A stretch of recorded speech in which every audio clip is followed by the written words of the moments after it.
So, it seems that Capcom has recently been hacked, and this may have exposed 350,000 people's personal data. Now, while that's one terrible thing to happen, well, it seems that it may have also exposed their agendas, and it's not looking good.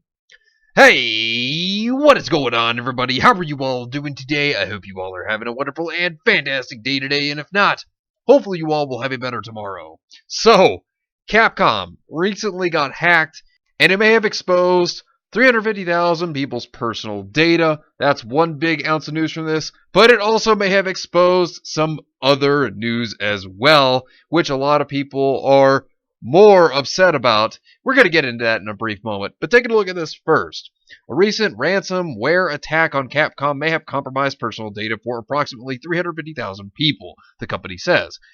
That information includes names, addresses, birthdates, phone numbers, passport info, HR information, and more. It includes individuals across Japan and North America. So that's a big deal. Very serious and certainly not a good thing. In a post on its website, Capcom says it shut down its systems on November 2nd and began investigating. The company then confirmed a target attack against the company using ransomware, which destroyed and encrypted data on its servers by an organization demanding ransom money. Because the overall number of potentially compromised data cannot specifically be ascertained due to issues including some logs having been lost as a result of the attack, Capcom has listed the maximum number of items it has determined to potentially have been affected at the present time, the company says. So, this is a pretty big deal. But, the next part of the big deal, which a lot of people are very concerned of right now, and understandably so, because this worries me as well, is leaked Capcom presentation supposedly discussed LGBT, sex appeal, and diversity. This article is by Senkaku Complex, and this means that, well, Capcom might be going woke. And this is very worrisome. Now, remember to take this with a grain of salt, because we'll have to see where this goes. But with this information, it's a bit concerning. And I'm going to get into something that could lead to this being true in just a moment. So, we'll get into this. While many secrets regarding games and alternate modes for upcoming titles were exposed in the recent Capcom hack, many will be disappointed to know that Capcom was supposedly educating their employees on politically correct topics such as the LGBTQUDDLRLRBAS diversity and sex appeal. Capcom, if you're doing this for real, just prepare to go broke. Of course, the source was Niche Gamer, which we're going to look at their article in a moment because there's something to point out there, which is pretty interesting as well. So we'll get to that in a bit.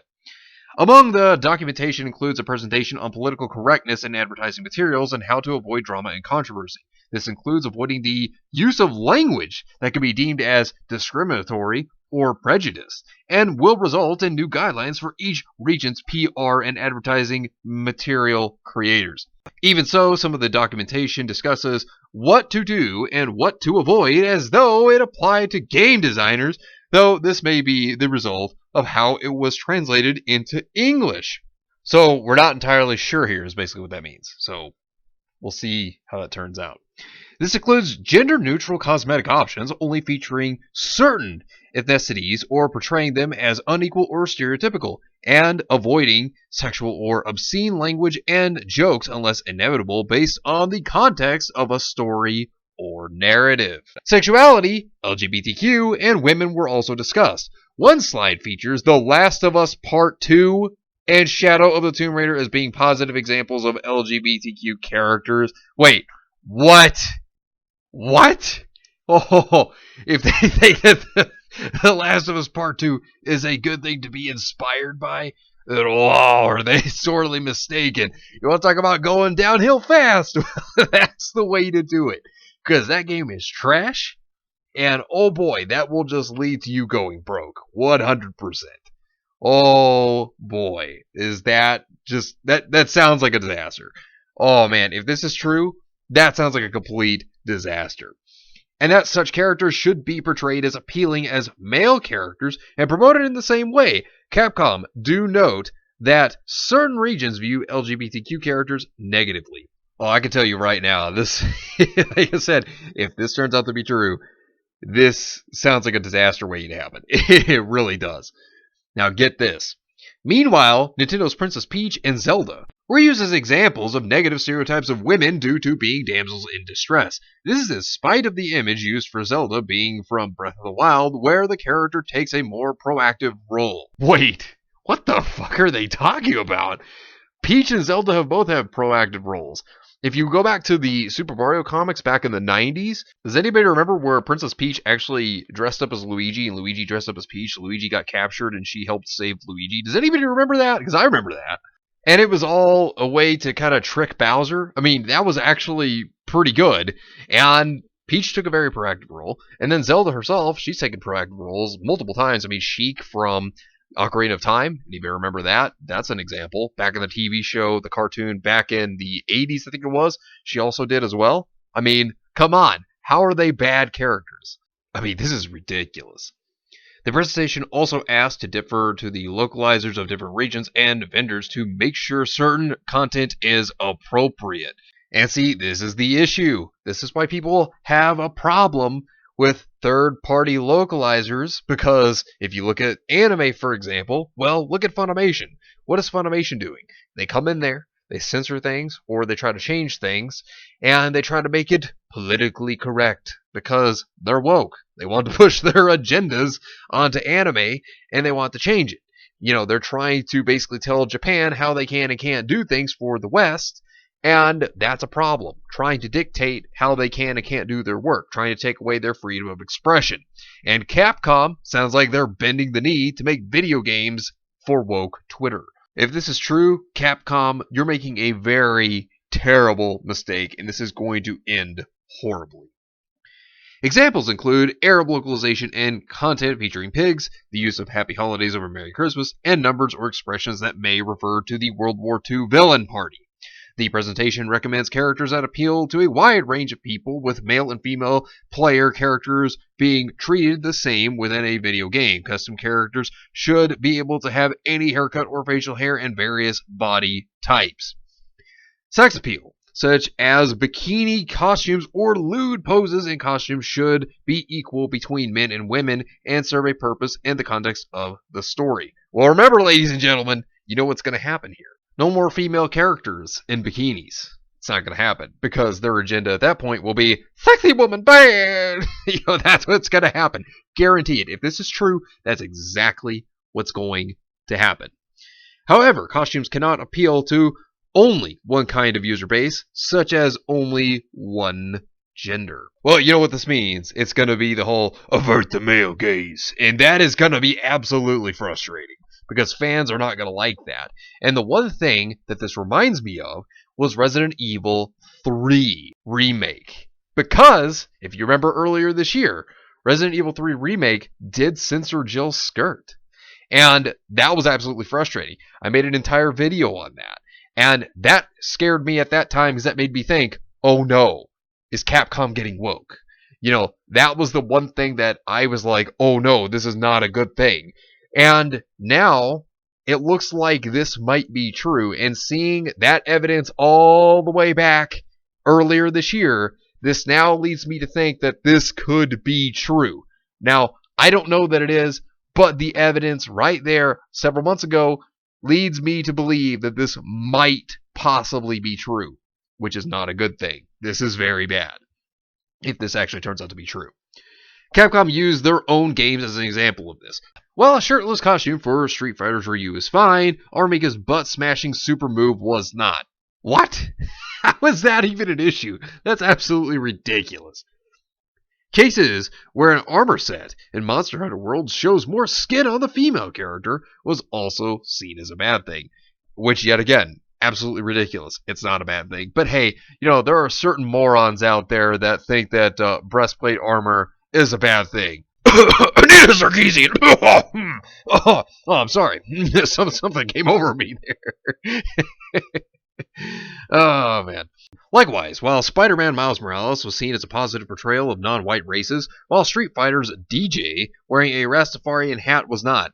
That doesn't make any sense, because he's from Jamaica. So, why is that a bad thing? That's just so stupid.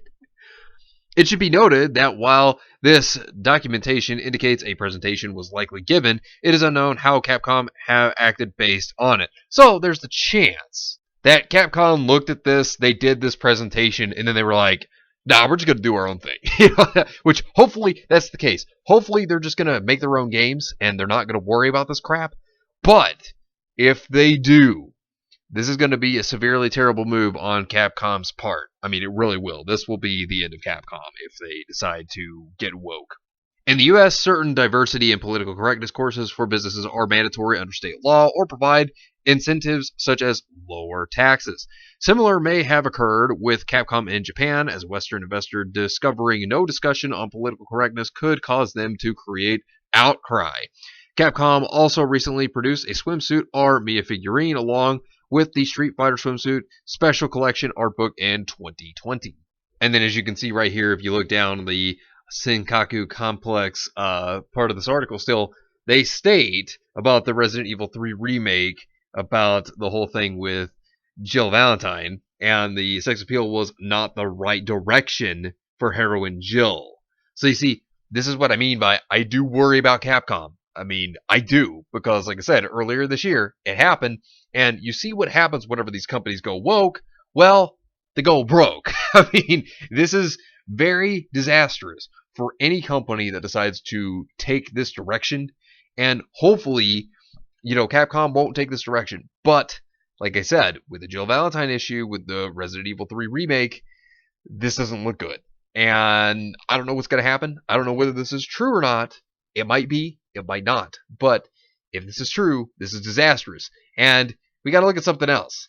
So, in this Niche Gamer article, Capcom leaks Resident Evil Battle Royale. That sounds really dumb. I mean, unless they want to do that with zombies. Monster Hunter Rise for PC, politically correct strategies and more, which hopefully these strategies don't happen. But there was an interesting statement in the comments section of this article. Japan caught wind of the leaks. They're livid as fuck and are now listing Capcom as a part of Sony. Now, take a look at this. From apparently what people were saying.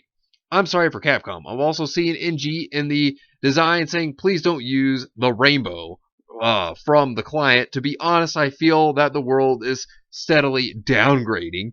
This is a big deal. Mostly the planning materials were leaked from outsourcing or somewhere. Well, I think Zelda's more interesting than Last of Us Part 2, who was flirting with political correctness. Because that game is terrible. Last of Us Part 2 is just a complete dumpster fire.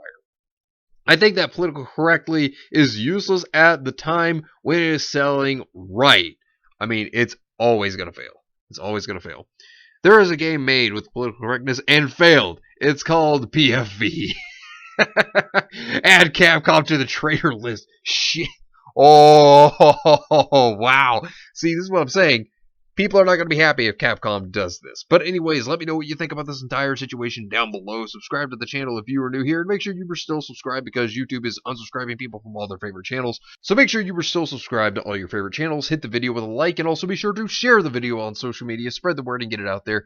It's greatly appreciated and it really helps out the channel a lot. Also, be sure to follow me on Discord. We have a wonderful community there. Not only that, but it will keep you up to date on when the news videos will be released, as well as any other upcoming events in the near future. So be sure to follow me on Discord. The link is in the description down below. But anyways, I hope you all have yourselves a wonderful and fantastic day today. And remember, if today was not a good day, tomorrow could always be better. Take care of yourselves and everyone around you. And have yourselves a good one out there, everybody.